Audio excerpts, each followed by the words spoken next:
Good day everyone. Today I'll be discussing the geodetic and geological deformation of the island arc in Northeast Japan, with insights derived from the 2011 Tohoku earthquake. This devastating earthquake not only caused immense human suffering, but also provided a unique opportunity to understand how such massive events reshape the Earth's crust. We will explore the methods used to study these changes, key findings, and their broader implications. To begin, let's set the context. The 2011 Tohoku earthquake, with a magnitude of 9.0, was one of the largest ever recorded. It struck off the coast of Northeast Japan, triggering a tsunami and widespread destruction. Beyond its immediate impact, the earthquake caused significant deformation of the Earth's crust, altering stress fields in the region. This research aimed to answer two main questions. First, what geological and geodetic deformation mechanisms were triggered by the earthquake? And second, how did these changes impact our understanding of subduction zones? Let's move to the methodology. To capture the deformation caused by the earthquake, researchers relied on two primary approaches. First, geodetic tools.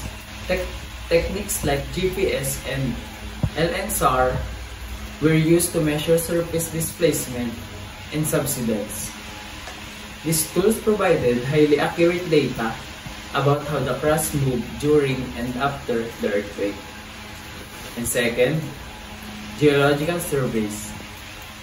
Field studies helped validate geodetic data and provided insights into how the Earth's material responded to stress.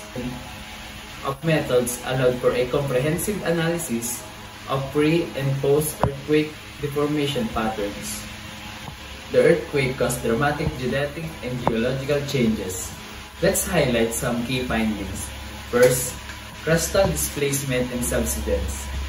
Some areas experience horizontal displacement of up to 5 meters and vertical subsidence exceeding 1 meter.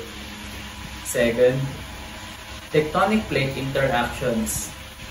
The event exposed the dynamics between the Pacific plate, which subducts beneath the North American plate. The earthquake altered the stress distribution across the plate boundary. And third, island arc reconfiguration. The stress and strain changes caused by the earthquake led to a reorganization of the entire island arc system, which could influence future seismic activity.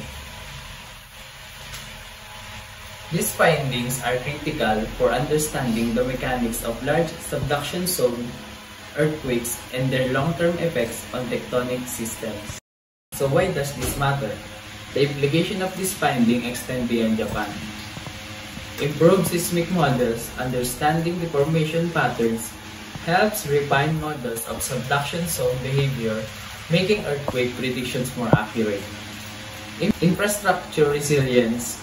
Insight from this research informed the design of earthquake-resistant buildings and infrastructure, especially in vulnerable areas. Global relevance. Since subduction zones are responsible for most of the world's largest earthquakes, these findings have implications for other regions like Pacific Northwest in the US or Chile. By studying the Tohoku earthquake, we not only gain insights into local tectonics, but also improve global preparedness for similar events.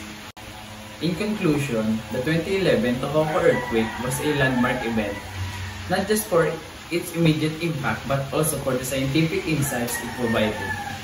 By integrating geodetic and geological data, researchers uncovered how massive seismic events reshape the Earth's crust, stress field, and tectonic systems. This work highlights the importance of combining advanced technologies and field studies to better understand the natural forces shaping our planet. It's a reminder of how science can help mitigate risks and protect lives in the face of natural disasters. By studying the Tohoku earthquake, we not only gain insights into local tectonic, but also improve global preparedness for similar events. Finally, I'd like to acknowledge the research article from annual reviews and other studies that contributed to these findings. Thank you for your attention, and I'm happy to take any questions you may have.